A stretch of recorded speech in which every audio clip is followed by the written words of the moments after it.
Um, for those people that are not able to be with us, I'm recording this session. That serves two purposes. One is if you want to refer back to anything in it, I'll be sending you a link. And especially as we expand, it's going to be difficult to find a time that everybody can get together. So I'll be sending all of you a recording of everything that you're hearing now. So this shirt was won by a young man over at Alper, and he really just says it all. Homework kills trees. But, for us, it's also very important because Zumba sells $75 million a year in clothing.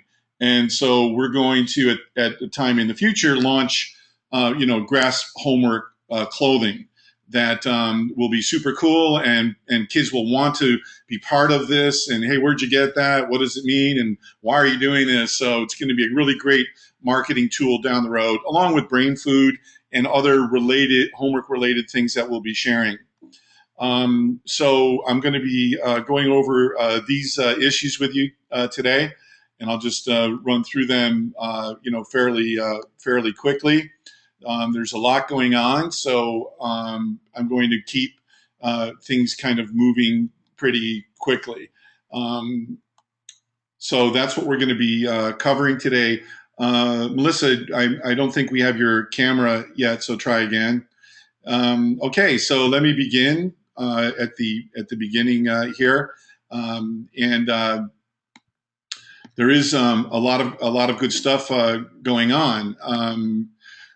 But the most important thing that I want all of us to keep in mind is why we're here. Why be part of GRASP? Why do what we're doing?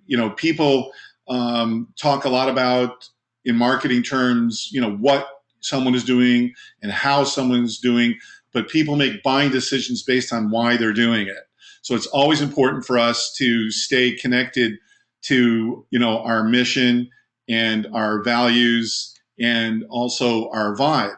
And so let me just sort of have everyone take a moment to talk about, were there any examples this week of unleashing a joy of learning?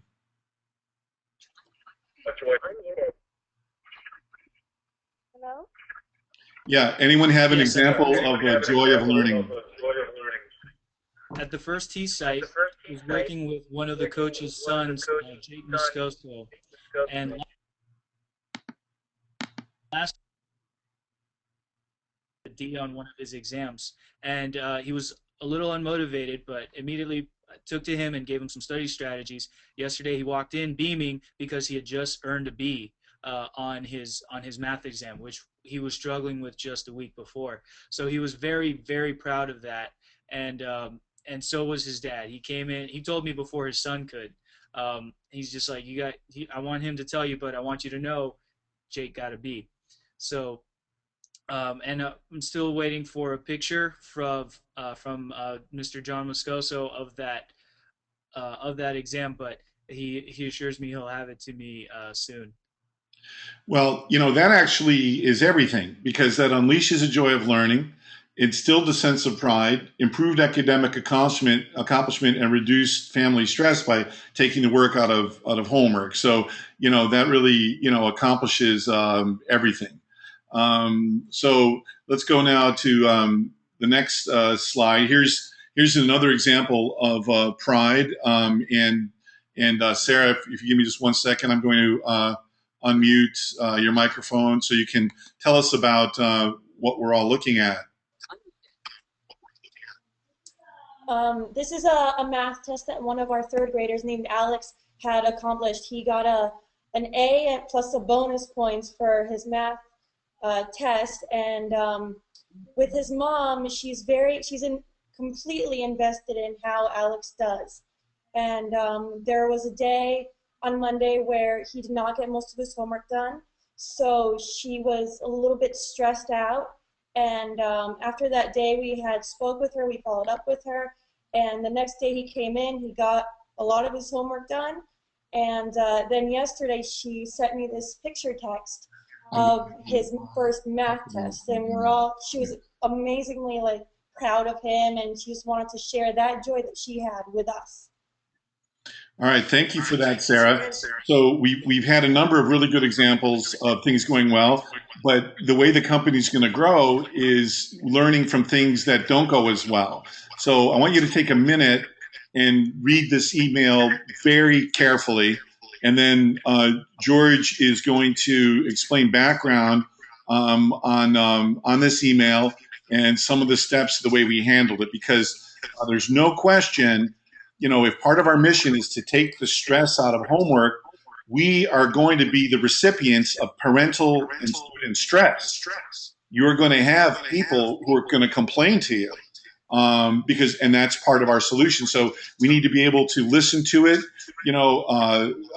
absorb what needs to be absorbed, and then take actions in the proper way. So just take a moment, and then I'm going to use my cell phone, and George is going to speak about what this is.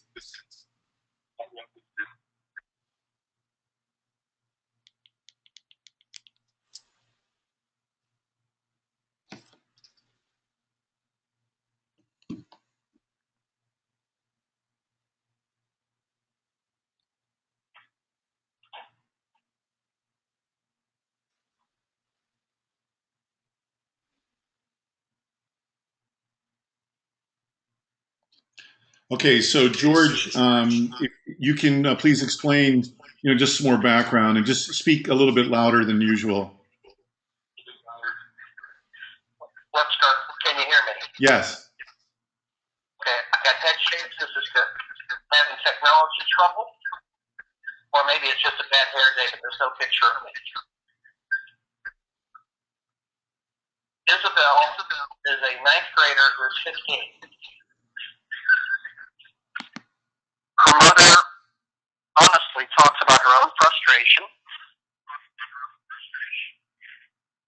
Emily has had a terrible time in mathematics for years. She's now taking Algebra 1 as a ninth grader with an intensive math class. Hey, George, just hit your mute button on your speaker on your computer, because we're hearing your own echo. It shows it's muted. Are we better? Yep. Okay, perfect. Isabel's had a heck of a time, and her mother had a stressful moment, as you can see here. One of the problems is that she's on an A-B split schedule, and homework on Monday isn't due until Wednesday. The problem is that she's not forthcoming always with her homework, and she's not organized. So we've developed some strategies for a plan of action, responded back to the mother by telephone and by email, and our resident excellent math professional, Coach Sandra, talked to the student. Then I emailed the mother to set up the confidentiality requirements so that the teacher and Coach Sandra can get together. The mother knows that this is not a quick fix, but we're in it for the long haul, and we understand her pain and will take steps to alleviate that stress. Yeah. All right. Thanks. Anything else, George? No, the main thing is that people aren't always forthcoming when they hide the truth. And in fact, I believe Isabel hides the truth of her weakness. And she has put herself in the doghouse with her parents. And one of our biggest tasks is to get her to organize herself and be honest. Mathematics is a whole separate issue. All right, thank you. All right, we'll check in with you in a little bit, George. Okay, so as I said, it's very easy to talk about things going well, but what builds a company is to work on those things we need to work on. So we always want to be transparent. What we don't want from our customers is silence. That's the end. So you want to hear criticisms. You want to listen in a respectful way. You want to acknowledge that you understand them, and then most importantly, get with the team, because there's a solution for everything. So, all right, let me now move on. This is a survey that came out today. It was sent to me by a colleague at the Educational Institute, excuse me, the Education Industry Association. And this was a survey done by an organization in conjunction with Google. And as I said, it was released today. So what it does for all of us is it validates the premise of GRASP of taking the work out of homework. It also validates the idea of the need for parental involvement. And I'll have the complete results, which I'll send to everybody.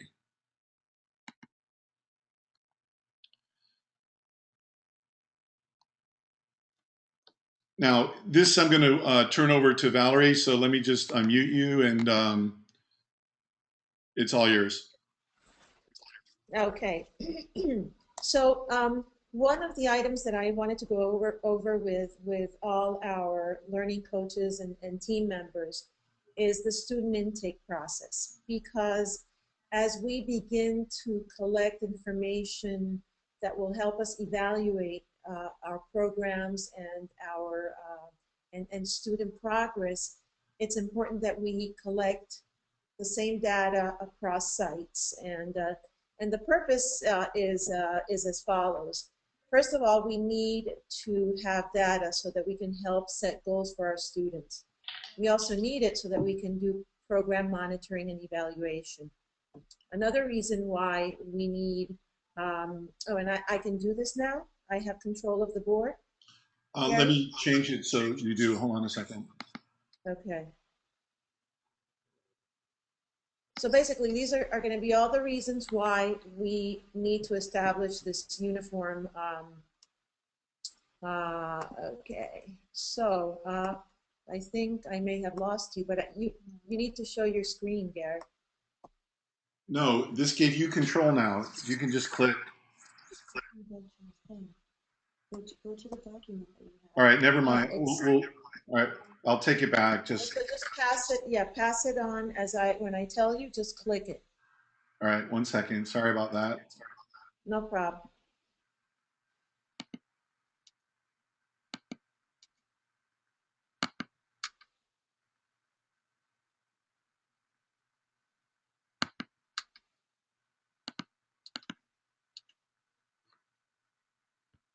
Okay. So you can advance to the next one, Gary. We are asking parents to give us some background information on the children, including the goals that parents have set forth for their children, as well as their strengths and weaknesses. We want this information because we want to be able to communicate in an effective and transparent way with parents.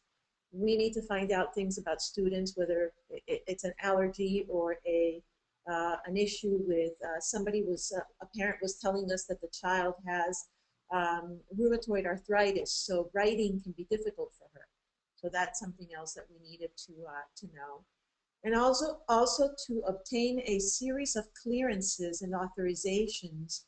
And if you can just click on to the next 4 or 5. No, there was more stuff. That's all you had there. Okay, so the tools that we have to get all of this done include the registration form, where we capture some very important information about the students. For the students in public schools, we want the student school IDs, as once we begin to evaluate the program, and with permission from parents in public schools, we can gather information about their progress reports. We have a payment form and a calendar of sessions, the student background form that is filled out by the parent, and the most recent progress report. We need all of these releases and authorizations. Children are going to be using digital devices in our centers, so we need a media release and proper media use signature, a media release for photographs, etc. this is something that came up from the beginning. We want permission to check backpacks because kids unfortunately do conceal notebooks, assignments, papers, report cards, and we have had to ask parents individually to give us permission to check backpacks. They And immediately let say me yes. ask you to pause for just a moment and ask Jennifer and Mitch, because of their experience in the school system, what do you think about these things? What are we missing? Well, I like the idea of checking the backpacks and maybe even seeing if there's some way of having I'm getting feedback, so I'm kind of losing it here.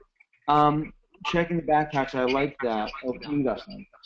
No, that he can't hear that. You can, Mitch, you can lower your volume. We might. That's what I was trying to do. Yeah, that's what we're gonna do right now.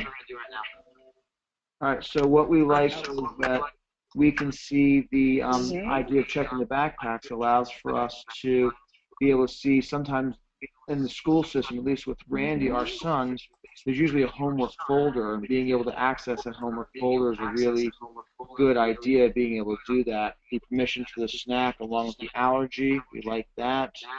Small C, I'm not familiar with what that is. If you could help explain that, please.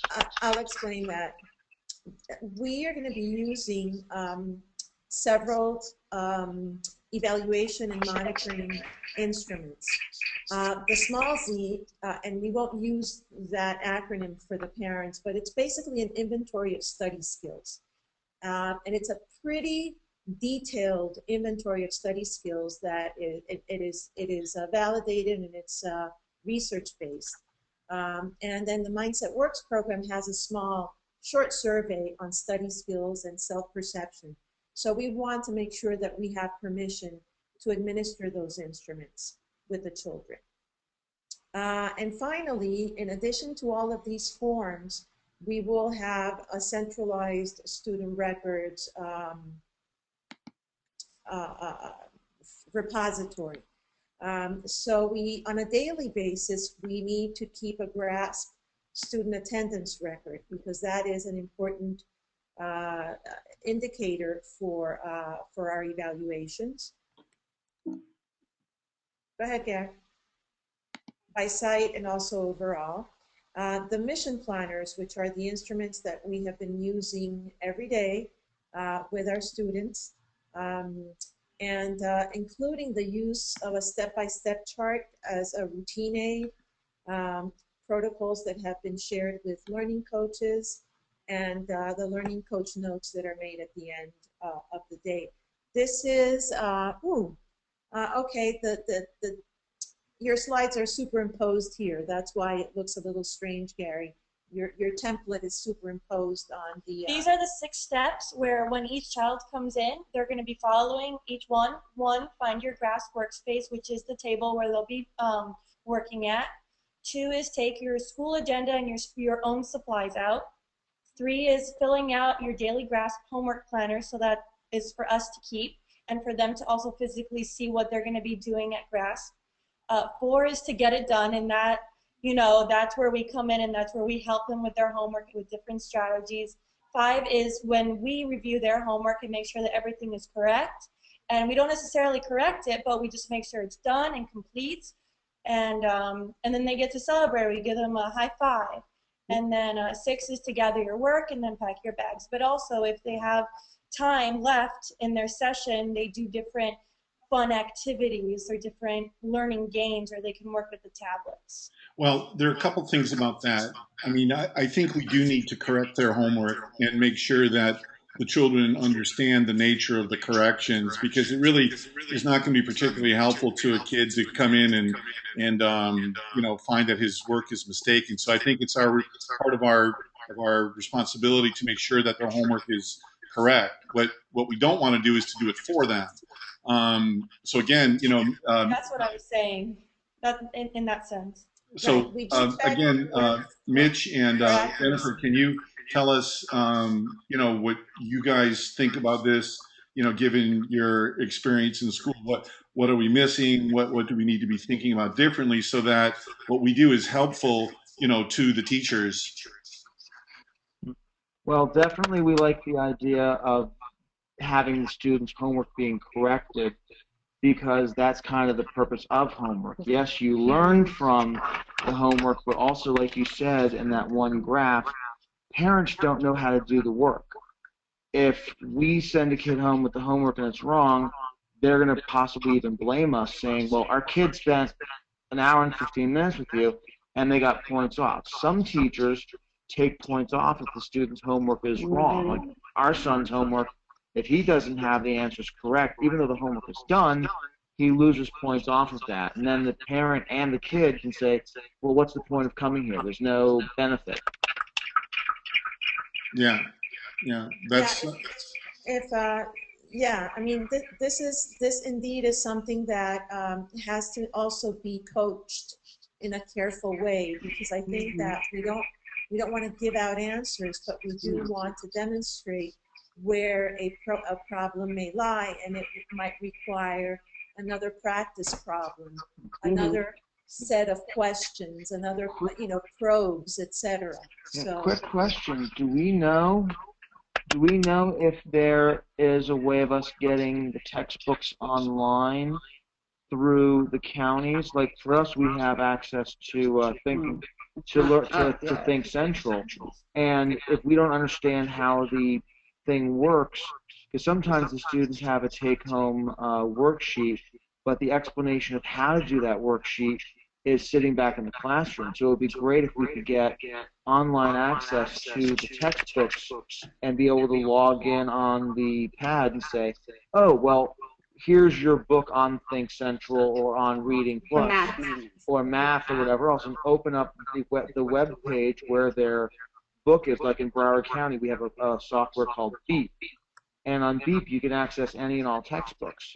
And you can log on to their textbook using the pad, and we can say, oh, well, if we go back 2 pages, here's the explanation of how that assignment is done. I know that my high school and Andre's high school had the ability to do that, to look online at their textbooks. So maybe if we can make an agreement with Miami-Dade schools or with Broward County schools, like I have access to Beep the Broward County schools as a curriculum designer, so I have access. But getting access with a password for Miami-Dade's, then we can look up all textbooks, and then it kind of takes the guesswork out of, well, what's the prompt that these kids are asking to be done. Indeed. In fact, we faced that on a science worksheet with a young man.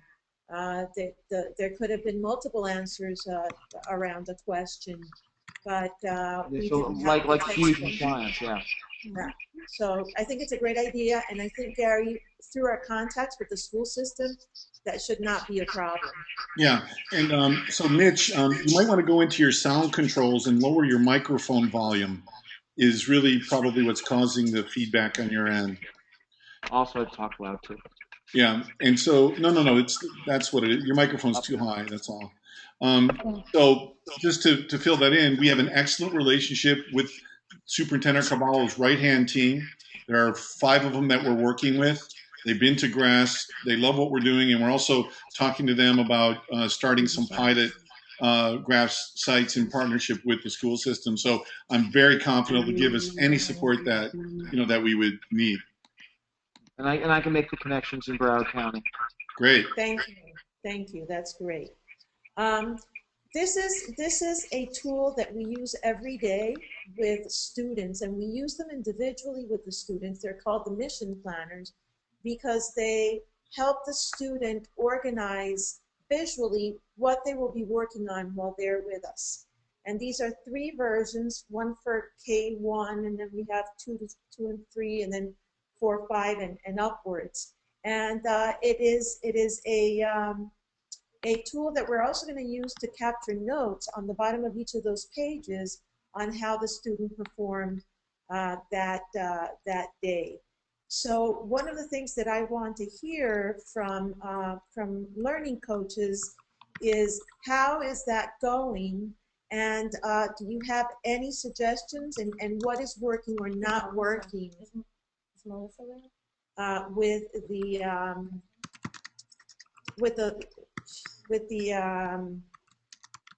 With the mission planners, do we need to tweak them? Do we need to do anything additional with those? And by the way, these will all be electronic, we hope, so that children can just fill them out on the tablets in the near future.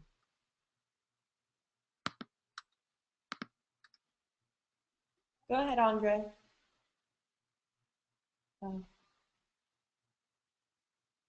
Okay, and this is something. He can't talk. Well, do you want me to talk, Gary? Yeah, go ahead. Well, no, Andre wanted to say something. Oh, okay, just a moment. I think one improvement that we could make on the mission planners is we have a section where students gauge for themselves how much time an assignment is going to take. And if we include a column where they actually record how long it actually took, it would be a good side-by-side comparison for them to then say to themselves and prepare for the next lesson, oh, hey, it's taken me this amount of time to do an assignment in this subject, a little bit less time to do an assignment in another subject. So, and then to gauge for themselves just where exactly to exert their mental energies. I think that would be a good way to alter the mission planner to better help a grasper through their day.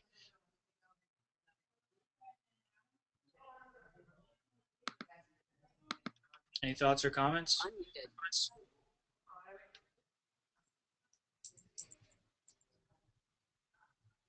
Did everyone catch that? Okay. I like the idea. Yeah. Oh, Melissa's talking. Yeah, we're going to have to work on just the microphone aspects of our communications for next time, but it's still pretty cool technology. So let me just update you on a few things right now.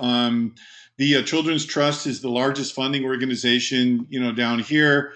We met with David Lawrence, who was the founder of it. He's now the chairman emeritus, and he came over and visited our site.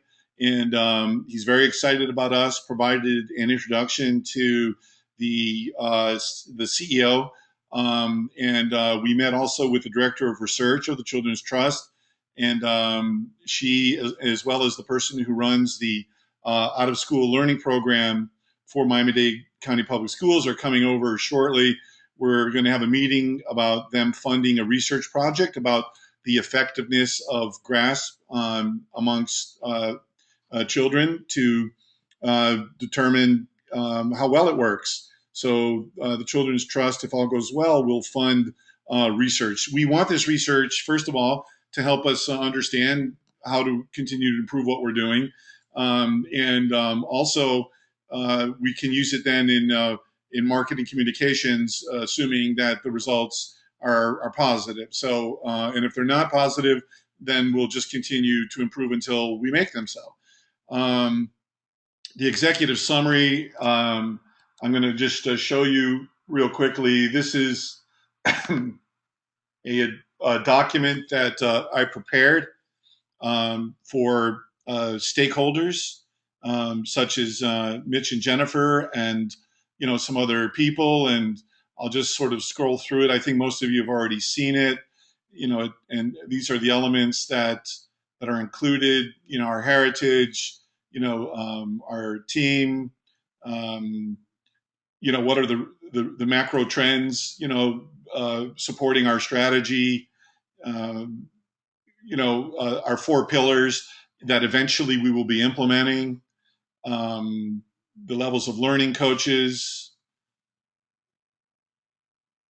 the coach platform to train, our certified learning as part of the certification. They'll, if this all works out, we'll be trained using a system developed by Johns Hopkins University to train people how to be coaches. These are the basic ideas of the 4 pillars, and our sources of information. Here's the pillar one. Oh, by the way, Mitch, just to fill you in, it's the initials stand for Student Motivation and Learning Strategies Inventory, Learning Skills Inventory. That's what it stands for, and it's 143 questions. Takes about 30 minutes. Is self-administered. Ideally while one of our learning coaches is there. Andre, make sure that Jennifer and Mitch get a copy of one of the questionnaires so they start to understand. And Andre, send them the PDF version of the whole report. You'll see it really is a tangible way to take the work out of homework.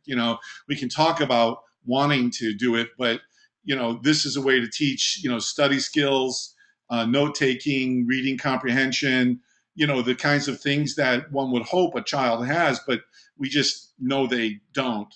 And so while doing our the real big idea for us as a team is, while we're actually helping kids with homework, to be able to instill these additional skills in them while we're doing homework by showing them how to do it.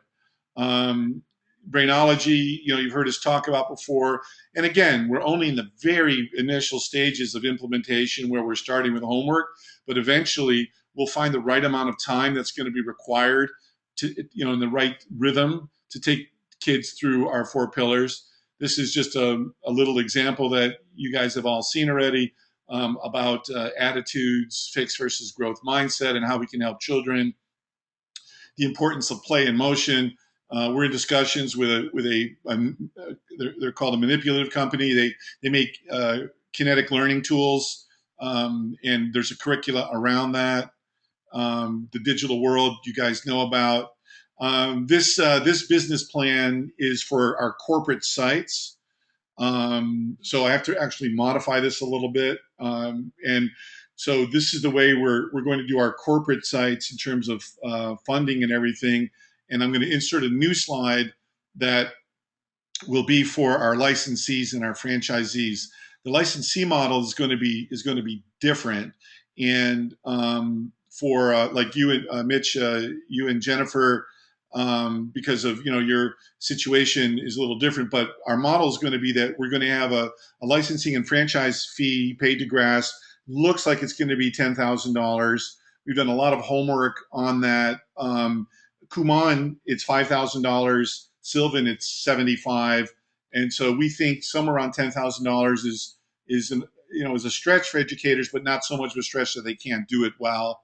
And then they'll pay us a licensing fee on a monthly basis of 7%, which is not, it's sort of industry standard, and they'll contribute 1% to a regional advertising campaign to build the brand. So here in South Florida, our goal is to open up 10 sites. And then ideally in January, we're going to have an infomercial that's going to drive traffic to all 10 sites, including Pembroke Pines, hopefully.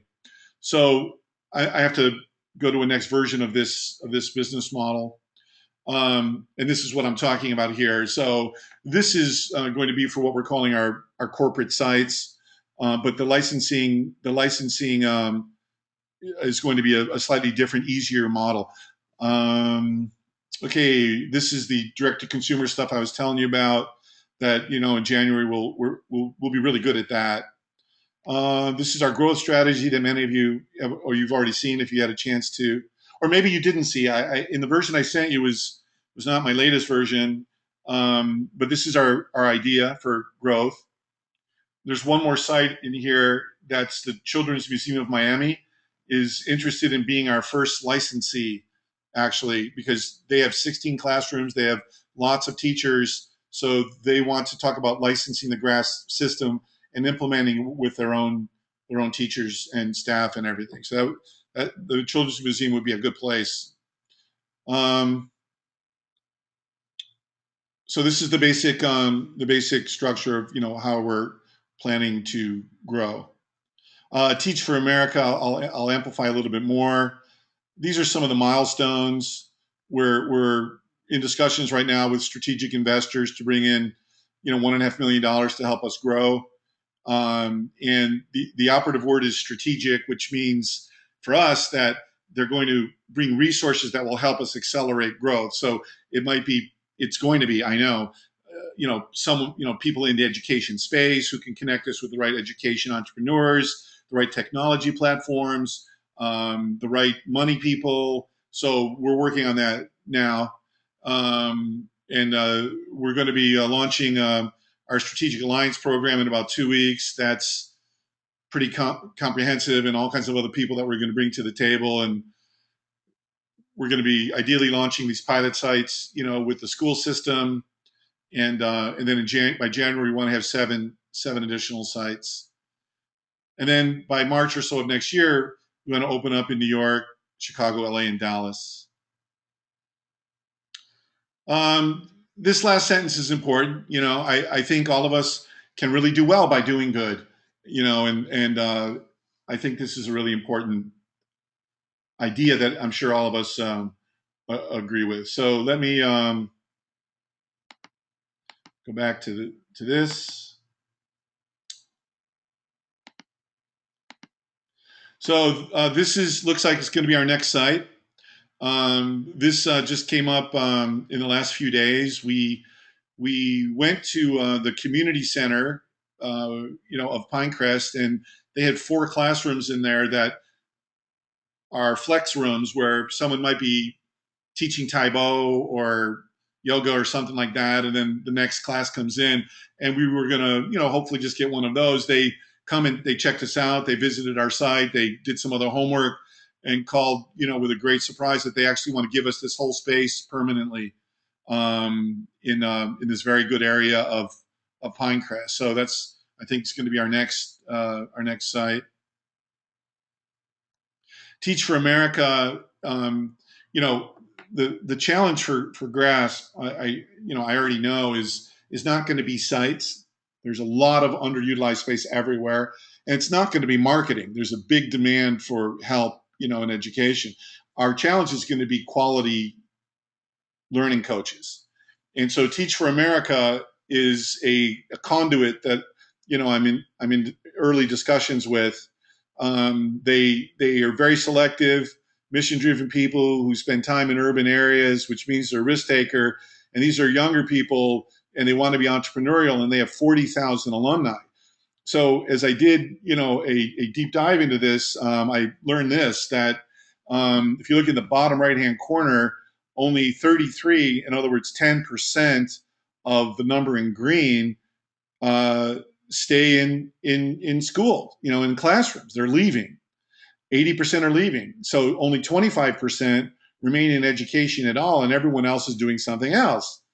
So it seems to me that TFA would like to keep as many people in education as possible, but people get burnt out or disenchanted, or they need to make more money, or they want to be entrepreneurial and try something else. So our goal is to reposition Teach for America as kind of a way station in someone's career that they now matriculate into owning their own, GRASP site. And so I'm in early discussions with them. So far so good. And, I'll keep you, filled in, but that could be an amazing pipeline for us of certified teachers who are already qualified, who meet these other criteria. And I think it's a very efficient system that I think meets a lot of people's needs, especially, children. So can I have a thumbs up, thumbs down, or middle on that one? Okay. So Sarah, can you just kind of update us on what's going on at the MAR JCC? We have about, I would say, 12 kids in total at the MAR JCC. We have a variety of different kinds of parents. We have parents who have come in and who are totally invested in their child and who we've met and who have had good days with the homework, bad days with the homework. We've had parents who we haven't met yet, parents who are just totally enthusiastic about this whole program. and that they believe in us, and that I've tried to get feedback from each of the parents, and one of them said that her daughter, who's in 5th grade, does really well, and she loves it here, and that it's much better than what she was doing before. We're basically getting to know the kids. We're getting to know their strengths, their weaknesses, and also taking their weaknesses and improving them. And also, I think with the learning coaches, we're also learning about ourselves and how we can always improve. And we're learning, to take feedback from each of the parents as a positive, even if they're very negative about it. And we're also bringing in children from one of our staff members at the JCC who believes in us, and also there's kids that don't want to come in, but then once they're there, the next day they come back and they really enjoy it, and we just want that enthusiasm. And we have a lot of kids who want to help promote us. We have one child who's in 3rd grade already who wants to make posters for us and talk to parents and talk to kids about how great GRASP is. So we're learning every day. And so, Valerie, can you tell us what you think enrollment is going to be? You mentioned you had some computer printouts, and you have an idea of how many people signed up? Yeah, we one of the things that we are dealing with at the JCC up in Aventura is that parents have to re-register, not re-register, but pay for the following month. They haven't paid a semester fee; they've paid a monthly fee. So we will need to make sure to communicate this week, in fact tomorrow, with those parents, letting them know, please re-enroll your child for October. Some parents already have, but parents also sometimes wait till the last minute. We also know that many parents were waiting until October to sign up. So the wonderful thing is that the folks in the membership office, who I'm sure you know well, Mitch, are very forthcoming. Anything we want, they printed out everything they had as of Tuesday through January of enrollment, and I think we have one child who's enrolled all the way through January. So, well, how many people do you have now enrolled? We have 12. But I got the printout, and I haven't had a chance to sit and actually peruse the printout, but we have about, hold on. All right, so I'm going to come back to you, Valerie. Can you?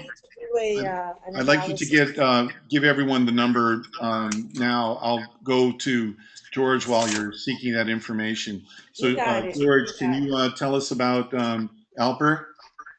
Absolutely. We have 4 active members from kindergarten to 9th grade. We have also a 3rd grader and a 7th grader. I'm sorry, 4th grader and 7th grader. They all come basically 2 days a week. We're looking forward to being on 3 meetings in October. There's a staff meeting at Alper. There is a PTA meeting at Oxford Academy, which shares space at the JCC, and on an outlying building in Gamla Charter School. We look forward to participating in all those meetings, as well as making further contacts with our surrounding schools. There are about 80 students who are autistic who are being served at the Alper JCC, and it's my understanding that they'll be leaving other spaces in November for a location out in the Tamiami Park hammocks area. So we're right now residing in a central rotunda. It's a quiet area, but it's a traffic area from time to time, and there may be some flexibility for some changes coming. Okay.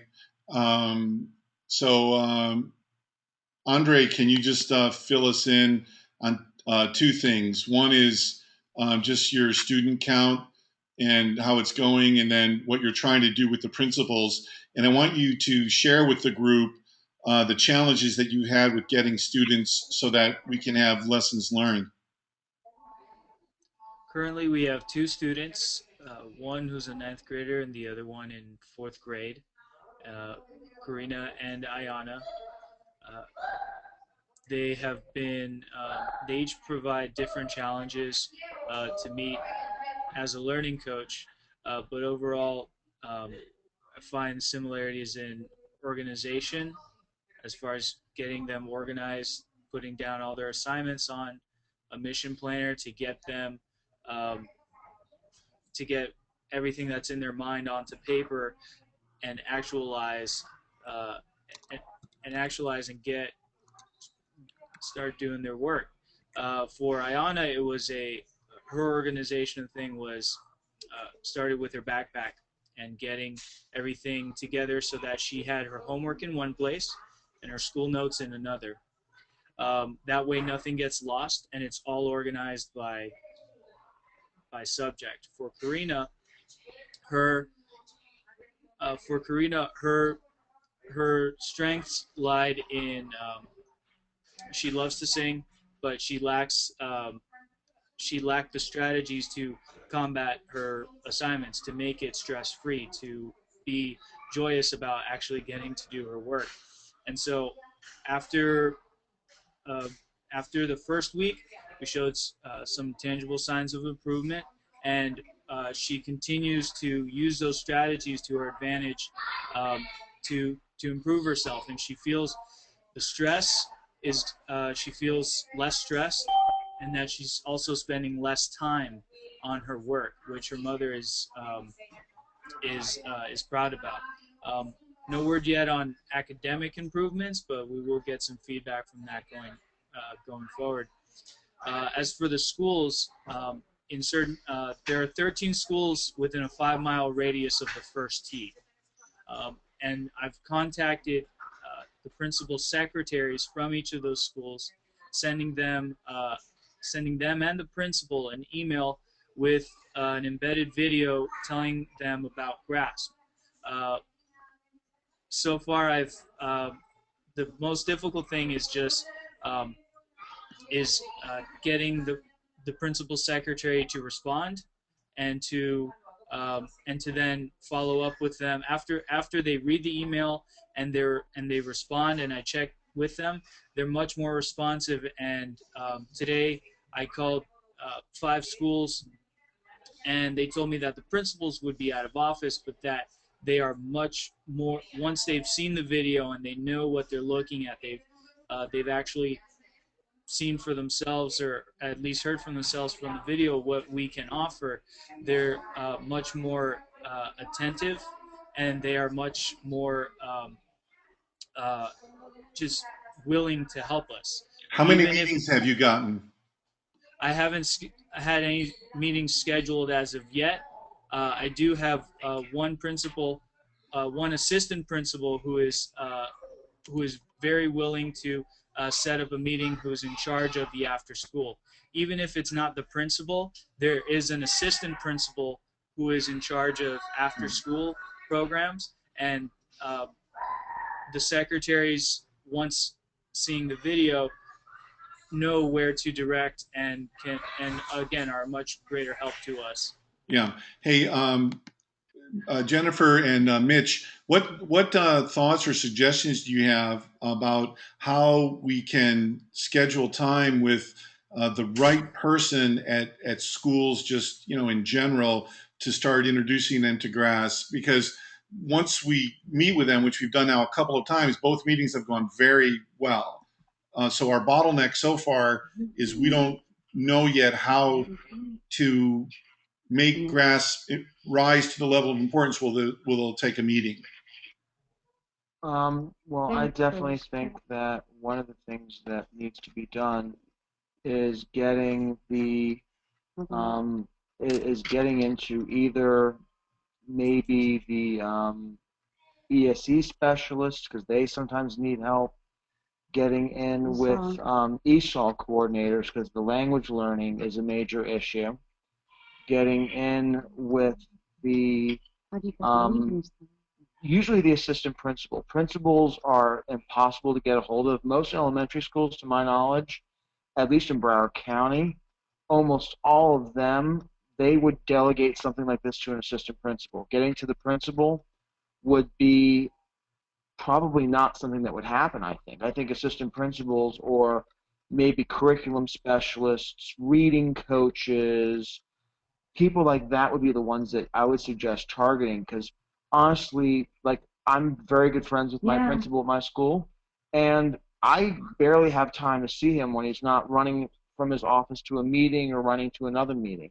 The assistant principals, the curriculum specialists, the reading specialists, the people that are really in the trenches and actually are working with the kids, those are the ones I would say. Maybe even trying to do a bagels and brains with the grade chairs of an elementary school. Maybe say, listen, can I meet with your grade chairs on an early release day?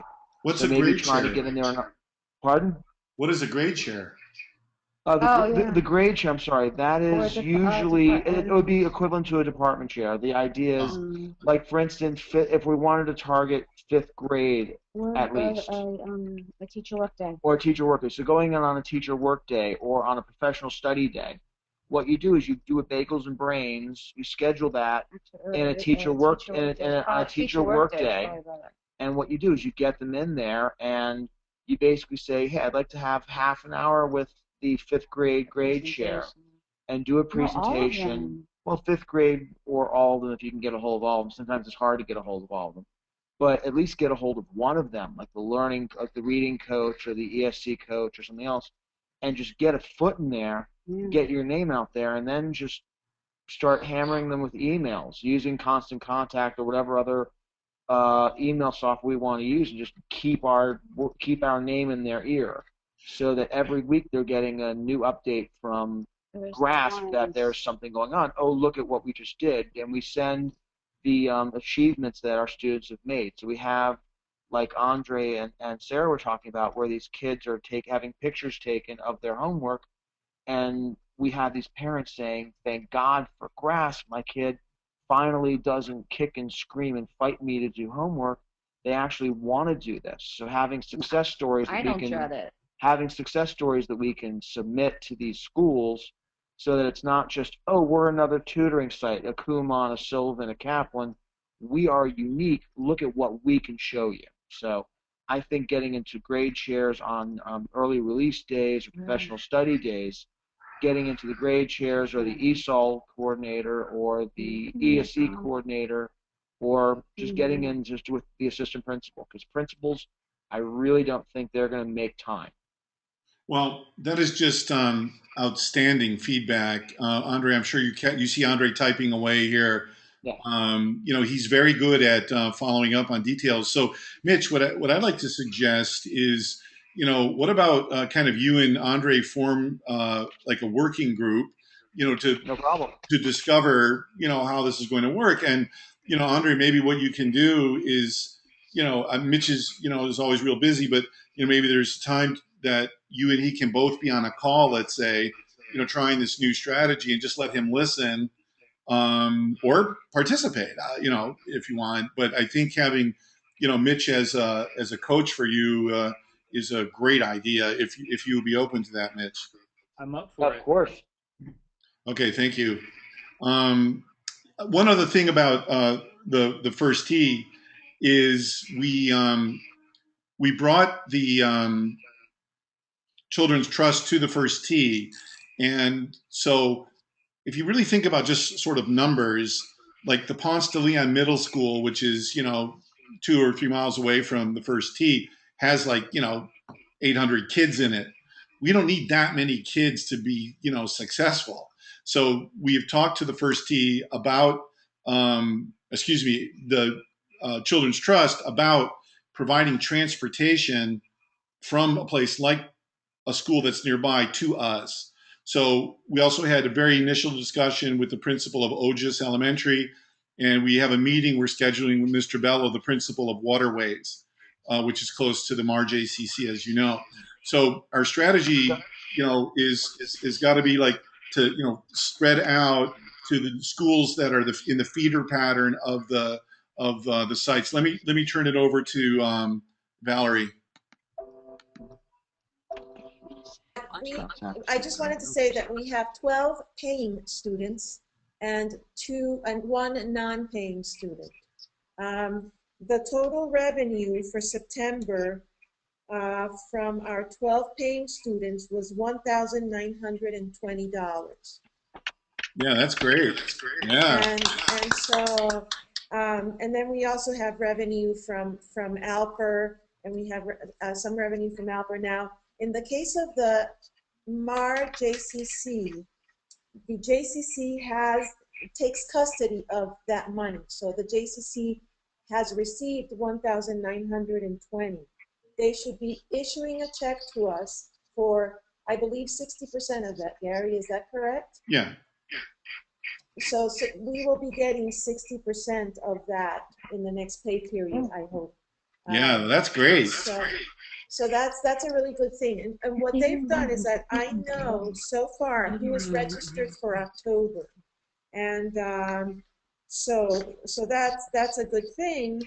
But we have to really, and I have no reason to think that the children who are with us now will not be back in October, but we do have to let them know we want them to come back, and they have to go and actually pay. Well, there's another whole dimension to this which we just haven't started yet, which is, viral marketing, getting our parents who are happy to tell their friends, getting their kids, to tell their friends, offering some kind of incentive, for those actions. Referral fee. We just haven't started that yet, but that's what one of our kids said that he would do for us, is to make posters and tell everyone. Yeah, but we can do that in a more systematic way. So look, we launched, and just so you guys all know, the feedback that we've gotten from Neil and Baumsler, Gary Baumsler and Paul has been great. They've said so far, you guys are like the model of how to work together, because we know a couple of things. We are guests, so we need to behave accordingly. We need to honor their space, we need to honor their legacy, we need to honor how they do things. This is a bright idea. This is such a bright idea. Oh, that's the song. Yeah, that's funny. Sarah, I'll do the humor. Okay, you don't have to worry. Did you want to say something else, Mitch? Or are you still? Yeah. Well, Jennifer and I were actually talking about the possibility of a referral fee, or maybe even a slight discount in their fees, that if they bring a friend, why not give them a little bit of a discount? Yeah, for sure. We're going to have, a very thoughtful and comprehensive series of marketing tools, including customer loyalty. We're just not like there yet. We're still in, we have quite a bit of way to go to figure out what we're offering as a service and how we deliver it. But we'll really start marketing heavily in January, including loyalty and things like that. Okay, let me just go on.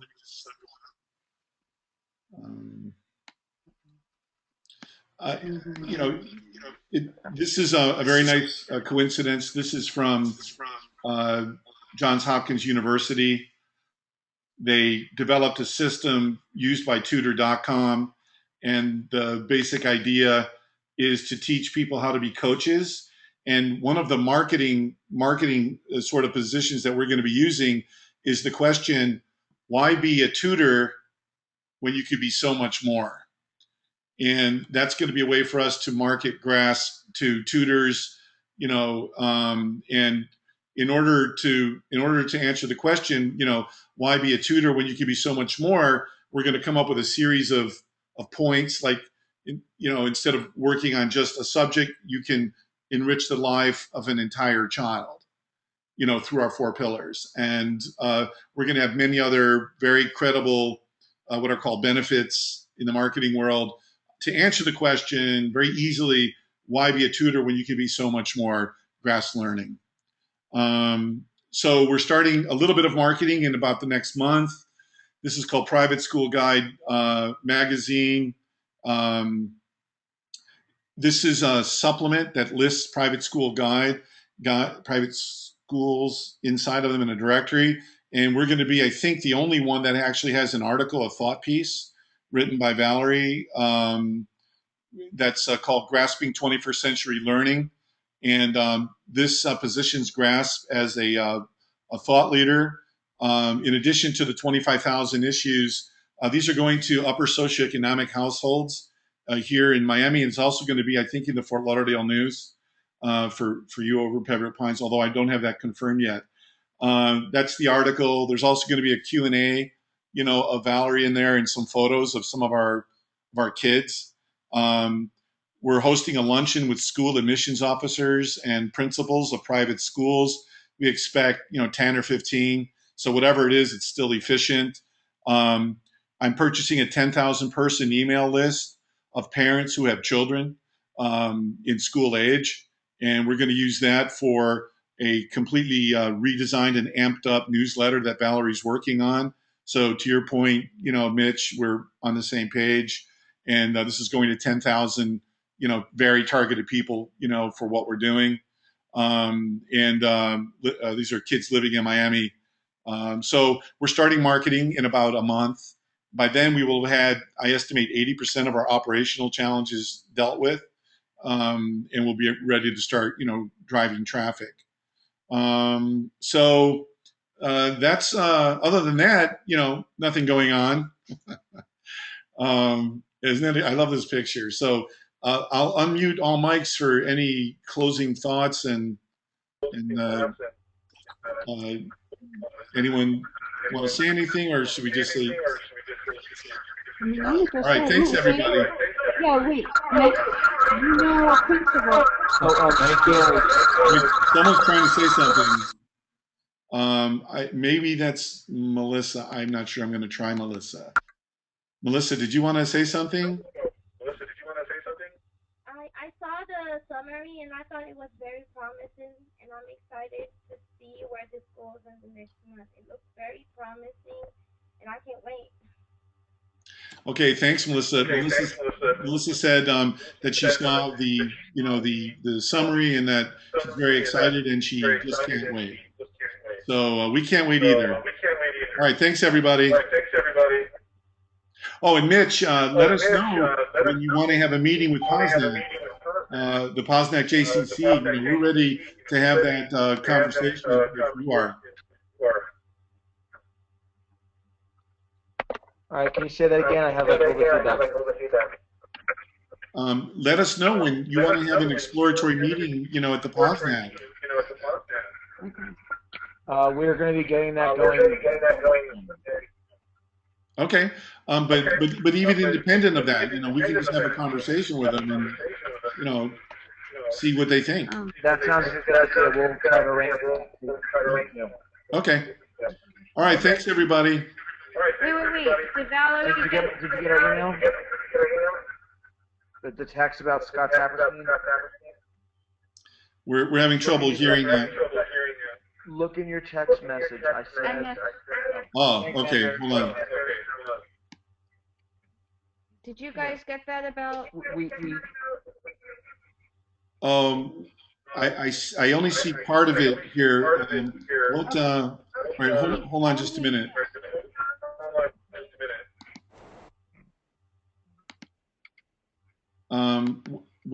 Can you just Yeah, he'll tell the. Yeah, the principal at Highland Oaks Elementary is Scott Saperstein.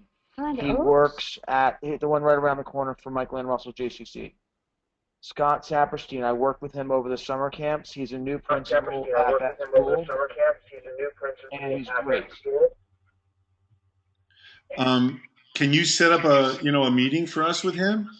I'll try to see what I can do. I have his cell phone number somewhere. What did you write about South Florida Parenting Magazine? You mean as another potential marketing tool? Yeah. Okay. Yes. Yeah, that's great. Okay. Yeah. And Andre, we have your number written down. We're going to call you very soon.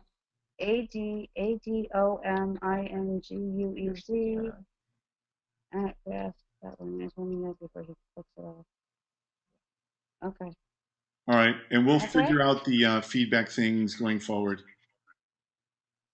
Okay. All righty. All right, thanks everybody. Okay. Thank you.